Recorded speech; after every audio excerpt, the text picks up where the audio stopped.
माँ ने तड़पते हुए, बिलखते हुए, सिसकते हुए, गम की हालत में, बेबसी की हालत में अपने बच्चे की लाश को उठाते हुए, गोद में लिए हुए रसूल करीम सल्लल्लाहु अलैहि वसल्लम की बारगाह में दर्द भरे अंदाज से चीखते हुए कहा, या रसूल अल्लाह ला तशफ़ा लिल अरब। सामाईन मोहतरम, इसका तर्जुमा आप जब सुनेंगे तो आपको भी पता चलेगा, लेकिन उससे कबल मैं आपको बताना ये चाहता हूँ कि आज जो गाज़ा के हालात निहायत ही ख़राब हैं। बहुत मुश्किल वक्त से जो है गाज़ा आज गुज़र रहा है।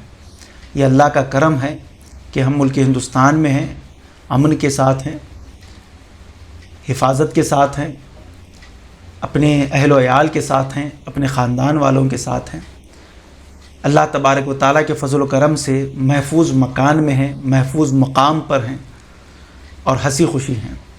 लेकिन थोड़ा सा गाज़ा की तरफ अगर आप नज़र दौड़ाएं, और शायद ही कोई दुनिया में ऐसा होगा जिसे आज गाज़ा के हालात से जो है वो वाकिफ़ नहीं होगा। हर तरफ तबाही है, घर मलबे के ढेर बन चुके हैं, बच्चे भूखे और डरे हुए हैं, माएँ अपने प्यारों की लाशों को उठाते उठाते थक चुकी हैं। अस्पतालों में दवाइयाँ नहीं हैं, पानी और खाने की भी सख्त कमी है। दिन रात बम पे बम गिराए जा रहे हैं, लोग महफूज जगह ढूंढने के लिए भाग रहे हैं, लेकिन कोई महफूज जगह उन्हें मैसर नहीं हो रही है। याद रखें, ये सिर्फ़ एक जंग नहीं है, बल्कि ये एक पूरी कौम, बल्कि पूरी इंसानियत का एक दर्द है। गाज़ा आज तकलीफ़ में है और दुनिया जो है उस पर खामोश नज़र आ रही है, और ख़ुसूसन इस्लामी ममालिक, अरब ममालिक की जो है खामोशी ये जानलेवा है। मोअज़्ज़ज़ सामईन और नाज़रीन इकराम, अरब दुनिया की बेशतर क़यादतें खामोश और तमाशाई नज़र आ रही हैं। ज़बानी मज़म्मतों और रस्मी बयानात के अलावा कोई आगे बढ़ने को भी तैयार नहीं है, ना कोई अमली कदम, ना कोई मुश्तरका लाया अमल। बाज़ ने तो ताल्लुक़ात की वजह से जालिम का साथ तक भी दे दिया है, और बाज़ ने खामोशी को अपनी सियासत पॉलिटिक्स का हिस्सा बना लिया है। इन तमाम तनाजुर में, इन तमाम हालात में, जबकि 24 घंटे बम गिर रहे हैं, जबकि 24 घंटे तबाही व बर्बादी है, जबकि 24 घंटे ज़िंदा लोगों से ज़्यादा लाशें ही लाशें नज़र आ रही हैं, ऐसी सिचुएशन में एक फ़लस्तीनी माँ अपने बच्चे की नाश को गोद में उठाए हुए रसूल करीम सल्लल्लाहु अलैहि वसल्लम के दरबार गोहरबार की तरफ फ़रियाद लगाती है, और फ़रियाद लगाकर चीखती है, पुकारती है, या रसूल अल्लाह सल्लल्लाहु अलैहि वसल्लम ला तशफ़ा लिल अरब। ऐ अल्लाह के रसूल सल्लल्लाहु अलैहि वसल्लम, अरब वालों की शफ़ाअत मत कीजिएगा। अल्लाहु अकबर, अल्लाहु अकबर। वो क्या फ़रियाद है मोअज़्ज़ज़ सामईन और नाज़रीन इकराम। जब मैंने इसको पढ़ा तो यकीनन मेरे आँखों से आंसू भी निकले और पाँव तले ज़मीन भी खिसक गई, यूँ महसूस हुआ।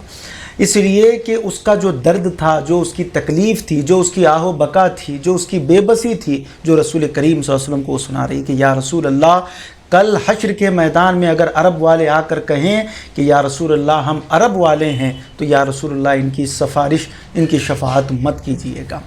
यकीनन ये दर्द में कहा गया ये जुमला है, बेबसी में कहा गया ये जुमला है, ये एक तड़प में कहा गया, गम में कहा गया ये जुमला है। अरब के, जिसके लिए मेरे आका ने कहा था कि ये एक जिस्म की तरह है। अरब ये दूसरों का दर्द समझने वाले हैं। अरब की फ़जीलत मेरे आका ने बयान की थी, लेकिन आज अरबों के बाशिंदों का और अरबों का और अरब ममालिक का हाल ये हो चुका है, वो दुनिया के ज़ैब व ज़ीनत में और दुनिया के ऐश व इशरत में जो है इतने अंधे हो चुके हैं कि मुसलमानों की गर्दनें और मुसलमान बम के साथ जो आसमानों में उड़ते हुए नज़र आ रहे हैं, सारी दुनिया को नज़र आ रहा है, मगर मुस्लिम ममालिक के बाशिंदों को नज़र नहीं आ रहा है। सामईन मोहतरम, जब ये फ़रियाद उस माँ की निकली तो यकीनन ये मेरा ज़र्फ़ कहता है, यकीनन ये मेरा जिगर कहता है, यकीनन ये मेरा ज़मीर कहता है। उसकी आवाज़ ने आसमान को चीरते हुए अर्श इलाही तक पहुँच गई।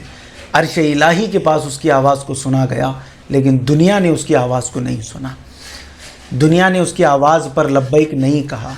सामईन मोहतरम, इसीलिए मेरी फरियाद, मेरी गुजारिश है, मेरी अपील है, मेरी इल्तिमास है, मेरी रिक्वेस्ट है आप तमाम ही उम्मत मुस्लिमा से جہاں کہیں بھی آپ رہتے ہوں، جس کنٹری میں، جس ملک میں، جس اسٹیٹ میں آپ رہتے ہوں، جو بھی تنظیم غزہ کے فلسطین کے مسلمانوں کے لیے آگے بڑھ رہی ہے، اس میں آپ بھی دام درہم قدم سخن حصہ لیں۔ پہلے تو تحقیق کریں اس تنظیم کے اوپر، اس کے بعد جب وہ سچ ہے اور وہ حق ہے تو اس کا ساتھ دیں۔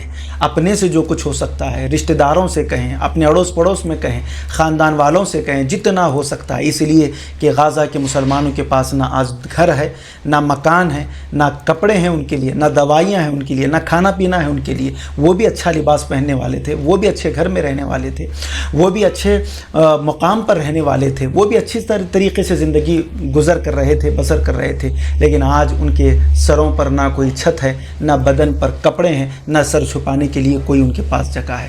تو ہمارا یہ فریضہ ہے، امت مسلمہ کا یہ فریضہ ہے۔ میرے آقا فرماتے ہیں خیر الناس من ینفع الناس، کہ تم میں بہترین شخص وہ ہے جو دوسروں کے لیے فائدہ مند ثابت ہو۔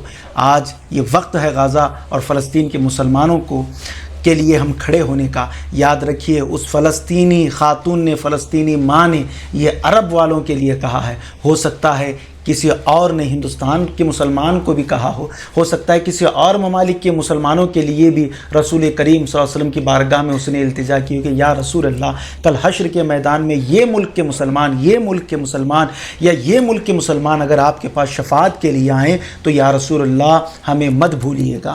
ہمارے اوپر ظلم و ستم ہو رہا تھا، ہمارے اوپر بم برسائے جا رہے تھے، ہمارے اوپر جو ہے تباہی و بربادی تھی، لیکن آپ کی ساری امت تماشائی بن کر جو ہے تماشا دیکھتے ہوئے نظر آ رہی تھی۔ یا رسول اللہ آپ ہمارے حال پر دیکھیے اور ان امت مسلمہ پر بھی جو ہے آپ دیکھیے۔ یقیناً جب یہ فریاد نکلے گی اور سرکار اگر ہم سے اپنا رخ پھیر لیں گے تو بتائیے ہم کہاں جائیں گے؟ نہ دنیا میں ہمارا کوئی ہے، نہ آخرت میں پھر ہمارا کوئی رہے گا۔ تو اس لیے خدا را مجھ سے جو کچھ ہو سکتا ہے وہ میں کروں، آپ سے جو کچھ ہو سکتا ہے وہ آپ بھی کریں۔ اللہ تبارک و تعالی مجھے اور ساری امت مسلمہ کو، غزہ اور فلسطین کے مسلمان، بلکہ جہاں کہیں بھی انسانیت پر ظلم ہو رہا ہے، چاہے وہ جس مذہب یا جس ریلیجن سے وہ تعلق رکھنے والے کیوں نہ ہو، ہمیں آگے بڑھنے کی اللہ تبارک و تعالی توفیق عطا فرمائے۔ مزید ایسے ہی ویڈیوز دیکھنے کے لیے ویڈیو کو ابھی لائک اور ہمارے یوٹیوب چینل سید ساجد پاشا قادری کو ضرور سبسکرائب کر لیں اور بیل آئیکن ضرور پریس کریں تاکہ ہر نئی آنے والی ویڈیو کی نوٹیفیکیشن آپ کو ملتی رہے۔